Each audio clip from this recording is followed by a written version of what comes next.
Thanks a lot, Gunnel, for giving us a crash course in social protection systems and all the useful recommendations on how we further strengthen these systems. We will now move on with a session focusing on the impacts of COVID-19 on youth and how we ensure that vulnerable youths are not left behind in the response and recovery of the pandemic. My name is Anna Blücher and I work at Forum Civ. And for this discussion, we have invited Nicola Jones, a researcher at the British organization ODI, and also director of Gender Adolescence Global Evidence Research Program. We have also invited Hiba Hamzi. She's a program coordinator from Development Action Without Borders, Naba'a. It's a Lebanese organization working with Palestinian and Lebanese communities. And Hiba is also deeply committed to support refugee children and particularly girls.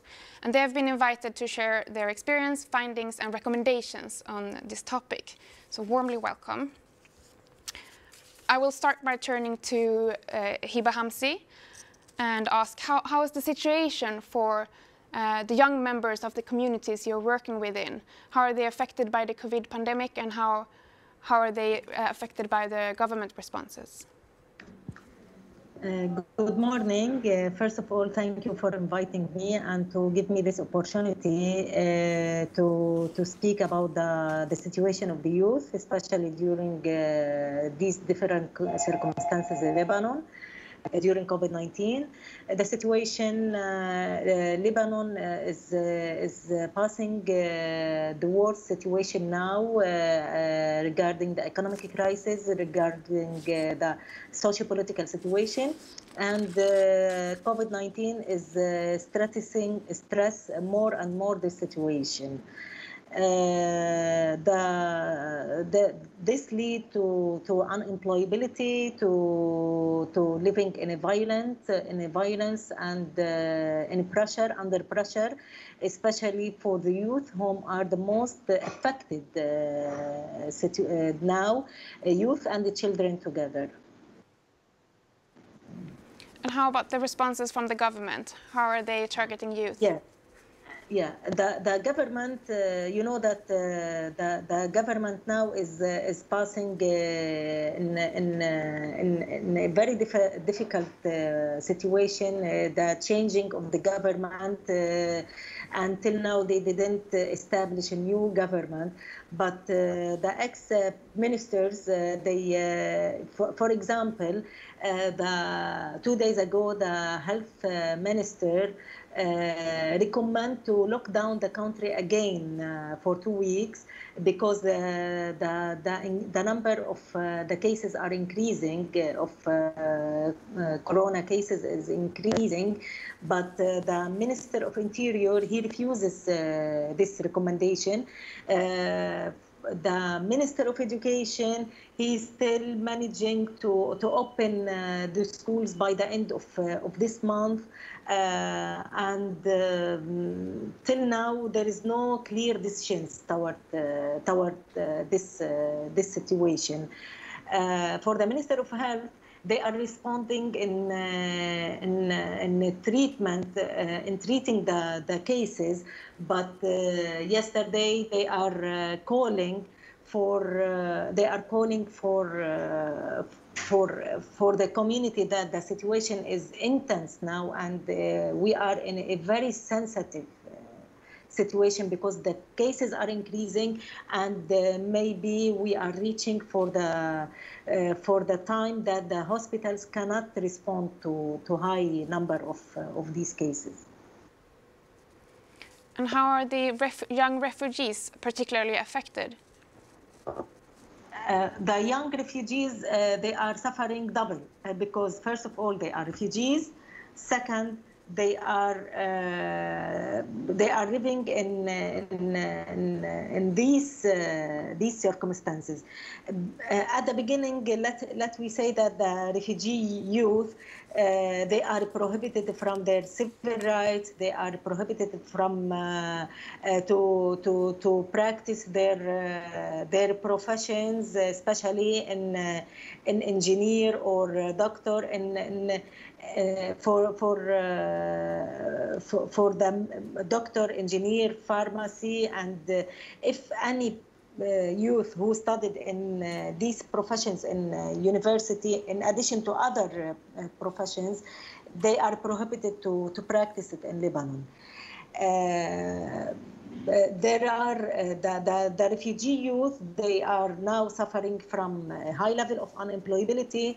Let me tell you something. We during COVID-19, we did online participatory rapid assessment with 150 youth and adolescents living in refugee camps, Palestinian refugee camps, and in unofficial gatherings. Unfortunately, we reach for those whom are having accessibility to Wi-Fi or internet. We didn't reach for those whom cannot use internet or having no internet in their houses. So among 150 refugees, youth aged 14 to 25, we have 18.66% of them are working, regardless of type of work. Although they are university graduate, but they are working, for example, as a taxi driver, or they are working as shop sellers or something else. And 81.34% are either jobless or lost their work, or lost their work opportunities also. So during the lockdown, there are a great number of refugee youth. They lost their jobs. They are unemployed, and they are living in stress, and the level of violence is increasing among the refugees. Even the level of youth whom are hopeless, it's also increased, and it leads for the youth and adolescents to practice risky behaviors, such as drug abuse, such as violence.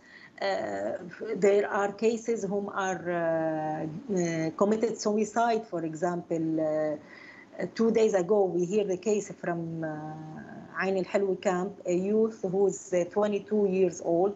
He committed suicide. He killed himself.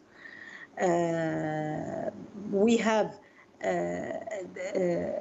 62% of youth, they are expressed that their relationship with their family during COVID-19 is intense and is in conflict always. Thanks a lot, Hiba, for sharing this urgent situation for youth in Lebanon. Nicola Jones, you and your research team, you have interviewed a lot of vulnerable youths in several countries, including Lebanon. Can you tell us a bit about the findings and the recommendations on COVID-19 and the recommendations for how we ensure that the youths are not left behind? Definitely. Yes, and a lot of it echoes the very difficult situation that Hiba's just been describing. I'm just going to share my slides. Can you let me know if you're able to see them? Yes, we can see them. Great. Okay. So just to begin with, I want to provide you a little bit of context. So we have been working with young people who are part of a long-term survey that's funded by UK Aid. So it's a survey that works with 20,000 young people in South Asia, in the Middle East, and in East Africa.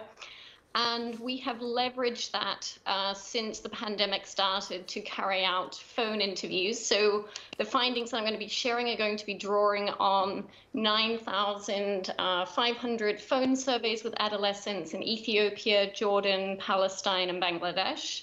Then we've also complemented those with more in-depth phone or web-based interviews with over 500 young people in the same countries, and in Lebanon, Jordan, and the Gaza Strip. We've also been doing some participatory research, including audio diaries and participatory photography, to really understand some of the complexities that young people are struggling with at the moment, particularly in terms of their psychosocial well-being.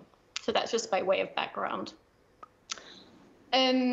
So in terms of some of the themes that Hiba was talking about in terms of poverty and food insecurity, I mean, our findings show that this is really a very big challenge. So in Bangladesh, for example, 21% of adolescents are reporting going hungry in the last month due to COVID.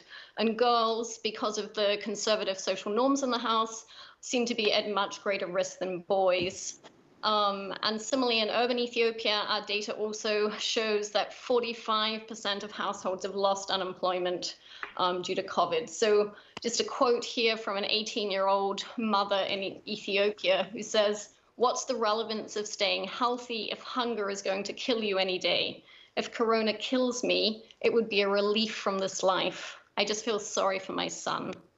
So some very sobering accounts coming through. And then obviously, learning has been severely disrupted. In some contexts, schools have started and then closed again, has been the case in Jordan and Palestine. And what we're finding is that many young people, even if the government has set up some kind of distance education, either online or through radio or TV, that the young people who are able to access are very limited. So in Ethiopia, for example, only 8% of students in our survey reported that they could access education via TV or radio, and only 7% were studying lessons provided by their